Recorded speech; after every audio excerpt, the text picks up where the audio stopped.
This land is your land. This land is my land. From California. Good evening. This is Heartstock Radio, and I'm Carol Murphy, your host. Daniel Hogan is here in the studio. Our guest this evening is Diane Mulcahy. She's the author of The Gig Economy. Just a moment, Diane will be with us and tell us all about that, and hopefully quite a bit about herself. She's a very interesting person. Thank you so much for listening. We'll be right back. This is Heartstock. As I went walking and ripping the highway, I saw above me that in the skyway. I saw below me that golden valley. This land was made for you and me. I roamed and ran. This is Heartstock Radio, and I'm your host, Carol Murphy. Tonight with us, we have Diane Mulcahy. Hi, Diane. Hi, Carol. Thanks for having me. Thank you so much for being with us. So we were just chatting a little bit ago about one very little interesting tidbit, and that is that you have a dual citizenship, among many other very interesting things. Tell our listeners just a little intro about yourself and who you are. Sure. So I am the author of The Gig Economy, and I write and I speak and I consult about that. I coach individuals who want to leave their full-time job and enter the gig economy. And I created and teach an MBA class on the gig economy. I've been doing that for about the past 6 years. I live in Boston, and I also work as an investor. I've been a private equity and venture capital investor for a number of years. That's really where I started my career and continue to do that kind of work. And as you mentioned, I am a dual Irish and U.S. citizen. My husband is Irish from Dublin, and I was able to get my citizenship through marriage to him. I was curious about that. I would imagine there's quite a collective of Irish Bostonians as well. Boston is a very Irish city. And I think what's interesting is we were in Ireland this summer and talking with one of my husband's uncles in the West. And he was telling us about the number of Irish that emigrated and came to Montana, actually, to pursue mining. And I hadn't been aware of that before he told me that. So I thought that was an interesting fact. Yes, it's true. Yeah, there's a huge collective of Irish people here in Butte specifically, some of which do still have dual citizenship. And it's a whole long, beautiful story. I always think of Far and Away and, so many stories like that. But let's talk about the gig economy. What motivated you to write this? Well, the book really grew out of the class that I teach. Mm-hmm. So I've been teaching that. I've been teaching the class now. Well, at the time I wrote the book, I had been teaching the class for about 6 years. And the class had evolved over the time that I had been teaching it in response to the things that resonated with my students and their interests and the things that they were concerned about when it came to graduating and joining the gig economy and facing a workforce that was increasingly unstable and insecure. And I just decided that this was an emerging trend and a common issue. And I thought that writing a book that helped people figure out how to best prepare for independent work and how to think about joining the gig economy was something that I could really write with some expertise and knowledge. So I just want to say that when I talk about the gig economy, I'm not just talking about Uber drivers. I know if you're a casual observer of the gig economy, you might think that gig economy equals Uber. But the way that I write about the gig economy is anyone who's not a full-time employee in a full-time job. So that would include people who are freelancers or doing a gig on the side, or who are trying to hang out their own shingle and start their own business, or people who are consultants or advisors or independent contractors. So it's really incredibly broad. And I just wanted to take the expertise that I had developed from teaching this class, and the book is really packed with the homework assignments that I give my students, with the exercises that I have them do in class, and that help them figure out how they can best position themselves to navigate and succeed in working independently. And that doesn't mean they're all going to do that when they graduate, but what it does mean is it's increasingly unlikely that when they graduate, they're going to have a whole career of simply working as a full-time employee. Jobs are so unstable now that for most people, they'll spend some time during their career either working on the side or working independently on their own. Well, and this is front and center in your personal career, and I'm sure that lends to a lot of your own expertise on the subject.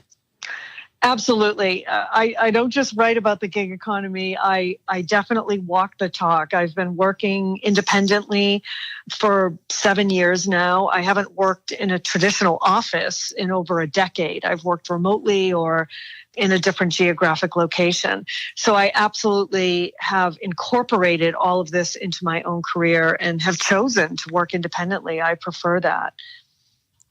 Can you share with our listeners a little bit about your personal background, and were there pivotal moments that led to where you are right now and the decisions that you made resulting in you having the gig economy job in your own life?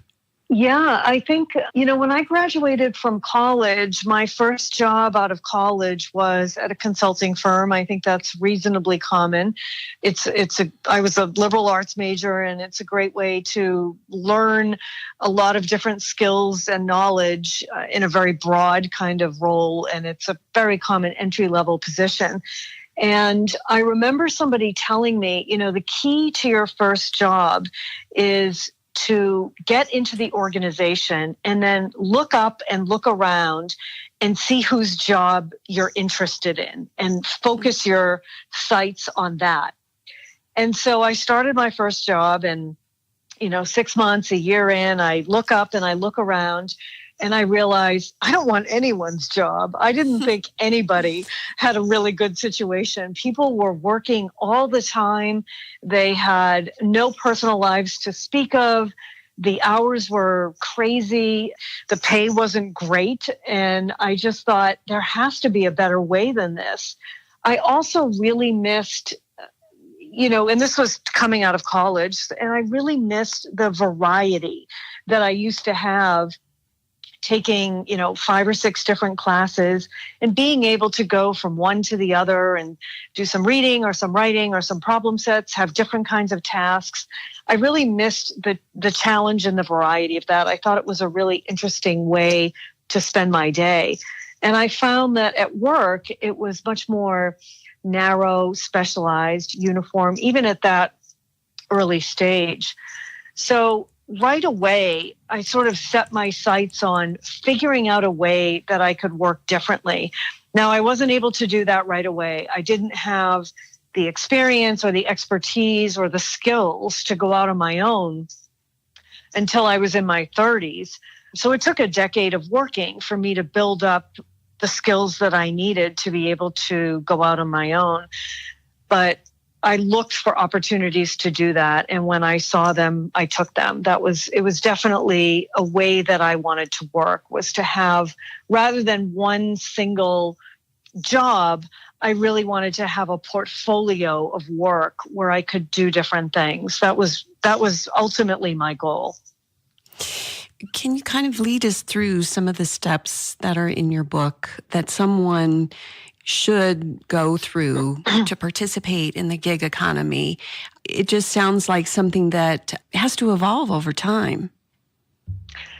Yeah, I think that's a really good point, because I think when when people think about joining the gig economy or going out on their own or working independently, in their minds, I think they often think about it as a huge leap where, you have to have this dramatic moment where you quit your job and then you are out on your own.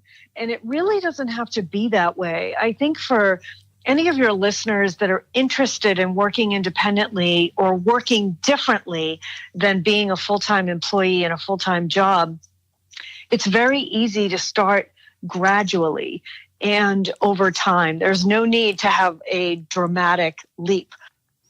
Yeah, and is the gig economy changing the traditional job scene, or is it the other way around, or both? It just seems like things are in a flux. Things are very much in transition, and it really is demand from both sides of the equation. Companies are very interested in using independent workers. They offer a lot of flexibility for companies to staff up and staff down in response to cycles. And they give companies a way to deal with skill shortages or hard to find talent. And in some cases, independent workers can be lower cost than employees. Not in all cases, but in some cases. For independent workers or for people who used to be employees, the data is pretty clear that the majority of people who are working independently do so by choice. Most of the data indicates that more than 70% of people who go out on their own do so by choice. That leaves just a small minority, about 25%, that are really coping with the gig economy. So maybe they got laid off from a job, or maybe they were downsized and they would prefer to have a full-time job, but they can't find one, so they're working independently. But for the majority of people, it's a choice. And as I said, you can move into it gradually. And often the best and easiest way to move into the gig economy is to start doing something on the side in addition to your full-time job. And I would even say, don't even put the pressure on yourself to do something that generates income. Just start doing something on the side that reflects an interest that you have or something that you're curious about, or that allows you to pursue an activity or a skill or an area of interest that that you've always had in mind that you'd like to do. I think that no matter what, if you start doing something on the side that interests you, even if it doesn't generate income, it really offers you the chance to build additional skills outside of your job.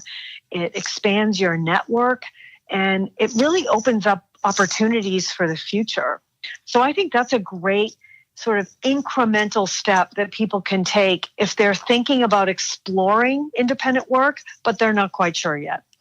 Kind of sounds like career diversification, which is a great idea in my mind. Absolutely. I mean, there really is no job security anymore. I mean, I know that when people have a job and they have a paycheck, it's easy to lull yourself into thinking that everything is stable and secure.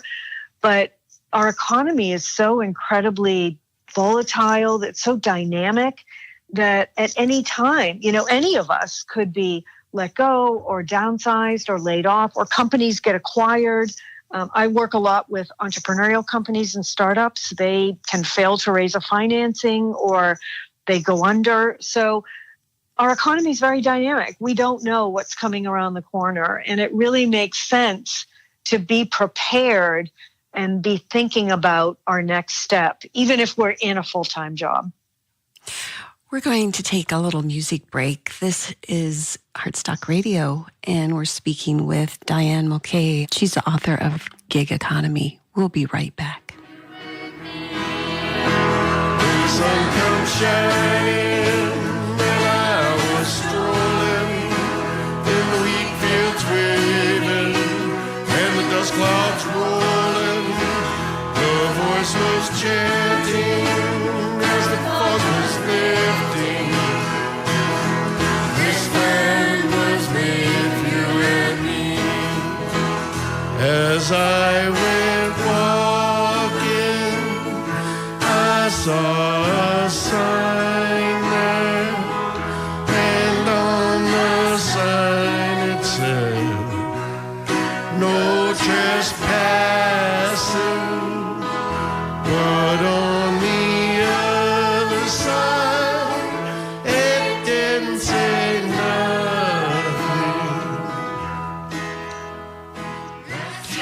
Good evening. You're listening to Heartstock. Thanks for being here. I'm Carol Murphy. And this evening, our guest is Diane Mulcahy, and she is the author of The Gig Economy.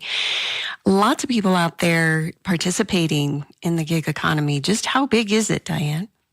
Most of the data suggests that the gig economy represents about a third of our workforce. So about 30% of people are working in some capacity in the gig economy. So that can mean that they're working independently full-time or that they're doing something on the side. The data also suggests that the gig economy is growing very quickly. Some of the estimates suggest that 40 to 50% of the workforce will be working independently in some capacity in the next couple of years. So we're seeing very rapid growth. And we also hear a lot about some of the disadvantages and how Uber drivers have no benefits or retirement. So how do we cope and kind of balance that?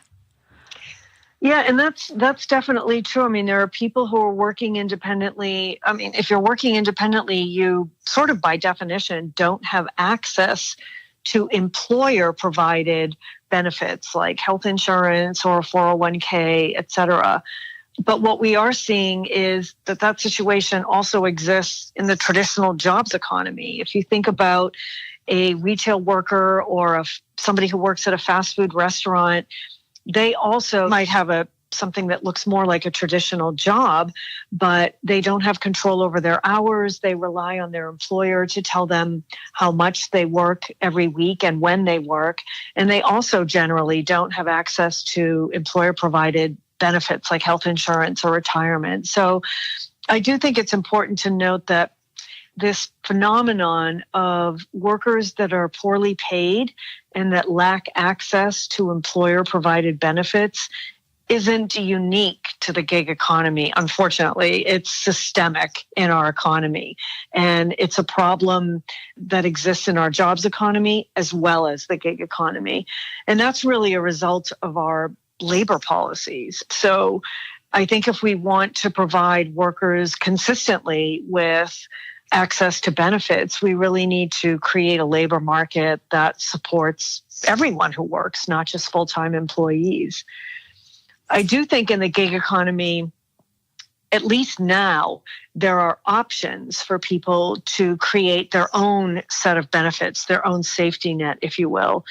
The Affordable Care Act, it still exists for now, does provide a way for people who work independently to purchase health insurance on their own. A lot of people who are working in the gig economy also get access to health insurance through a spouse or domestic partner or parents who have access to traditional employer-provided benefits. So there are lots of ways that people are accessing health insurance when they work independently. In terms of retirement benefits, it's not very well known, but you can actually save more and faster if you're an independent worker than if you're an employee. Although employers offer 401k benefits, you're capped in terms of how much you can save through those investment vehicles. If you work independently, you can open independent retirement accounts that have an individual 401ks that have much higher limits. So if you're a highly paid independent worker, you can save much more and much faster for retirement. So it really depends on what kind of worker you are, where you might find the most benefits in terms of retirement. Yeah, and then things like disability and, if you have some time off and need that extra coverage, are there other safety nets that independent workers can tap into? Yeah, I mean, disability is a great one because I think, a lot of people don't really pay attention to that. And a lot of employers do offer disability insurance, and it's not very well known, but in many cases, that is portable when you leave the company. So if you're getting ready to leave a full-time job and your employer offers disability insurance, you can ask HR whether that's a policy that you can continue to pay the premium for and keep when you leave. In the absence of that, you can buy disability insurance on the individual market. I have to say it's expensive, and disability insurance is a difficult purchase, but it is available to people who want it. And I've interviewed obviously hundreds of independent workers as part of the research for my book. And there's a real mix of whether people choose to keep disability insurance or not. It's really a personal choice.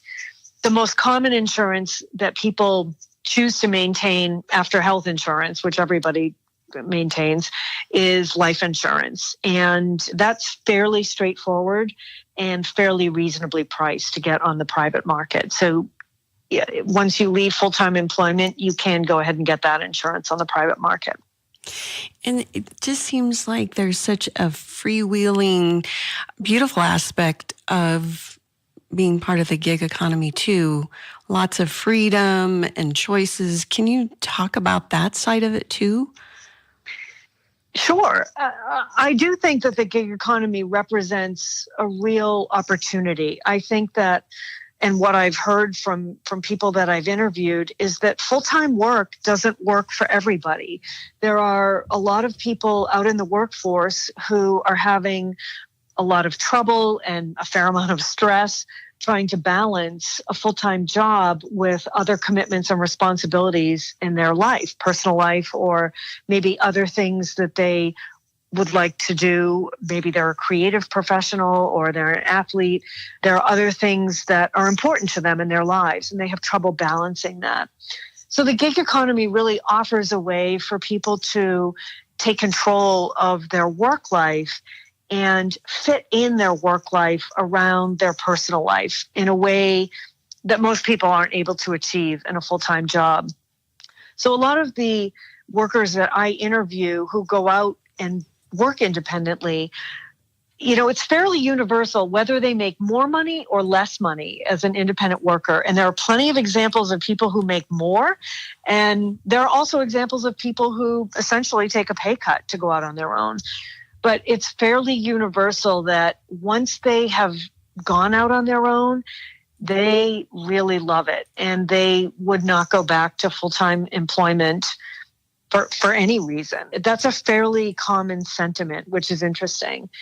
And I think it's because they do get used to having the control over their life and the ability to make the choice about how they want to spend their time, how much they want to work, how much income they want to earn. They can choose to work, less over the summer when school's out and more at other times of the year, before Christmas when they want to, get more presents under the tree. So it really gives people a lot of choice and autonomy in their lives. Yeah, that is especially appealing, being able to create your own schedule in some ways and carve out more open and free time, vacation time, family time, things of that nature. Definitely appealing. So I'm just kind of curious, who your mentors are, and is there somebody that has helped you create your own gig economy? I haven't had that question before. That's interesting. I have to say, I don't think that I've had a mentor in the sense that there's somebody who I've seen or have witnessed, leaving a full-time job, going out independently, building a business that has particularly influenced me. And I think that's fairly common. I think that when you go out independently, the type of business that you want to run and how you want to structure your personal and professional lives is so personal. I think there's enormous variety in how people end up doing that. I do, however, think that there are so many examples now where you can just look around and see people who are out starting their own businesses, whether it's a creative business, a consulting business, marketing, graphic design, freelance writing. There are so many examples where people are very open about their independent work. I think now, even if you go on LinkedIn, there's a real bifurcation. It used to be that everybody had, their title and their employer listed on their profile. And now I think you see a lot more profiles where people have a bunch of nouns, like myself. I'm an author, I'm a speaker, I'm a teacher, I'm a coach, I'm a consultant. And that's increasingly the way that people choose to structure their professional lives. So I think there are a lot more examples, if you look around, that you can use for inspiration or for ideas or for a path to going out on your own. And how about your students? What are some of your favorite examples of folks that have gone out and created beautiful careers for themselves in the gig economy? Yeah. I've really had some great examples, and I get emails from my students all the time, even a year or two after they've taken my class. And I think one of my favorite examples is a student of mine who, it was really an epiphany to realize that he didn't have to go through campus recruiting and get a job. And he really latched on to the idea. And when he graduated, he started an Airbnb business. He rented a bunch of apartments and, with the cooperation of the landlords, put them on Airbnb. He got a manager locally to help manage them on a day-to-day basis. And then he went and traveled the world for a year. And so I got an email from him with a whole bunch of pictures of his travels and telling me about his business. So that's definitely one of my favorites. But I've had other, students who, I had one student who 3 years after taking my class, he said, it's taken me this long, but I, planned to quit my job.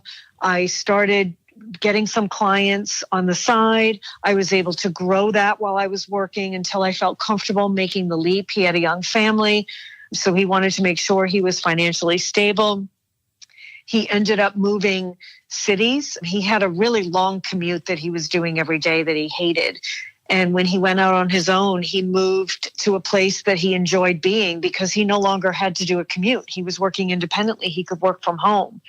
So he really changed his whole life over the course of the several years after he took the course. And I think that's a great example of, again, it doesn't have to happen overnight. He really wanted to be deliberate and intentional about putting together a plan. And the plan took a couple of years, and that was fine. He was able to do it in a way that made sense for him and his family and allowed him to make sure that he was financially stable. So this is the saddest part of the show, when I have to tell everyone that we've run out of time. So how might listeners reach you and find you, Diane? Yeah, they can go to my website, which is dianemulcahy.com, or you can do a search on Diane Mulcahy and gig economy, and I'm on Twitter and LinkedIn and all over the internet. I write pretty frequently about the gig economy. And lots of other really cool stuff. Thank you so much for being with us. It's been fun. Thank you for having me. This has been a lot of fun. This is Heartstock, and I'm Carol Murphy. We'll see you next week. Peace. On the sign it said, no trespass. Heartstock Radio is a production of KBMF 102.5 Butte America Radio. Hear our live programs every Friday at 5 p.m. Mountain Standard Time via livestream at butteamericaradio.org. That's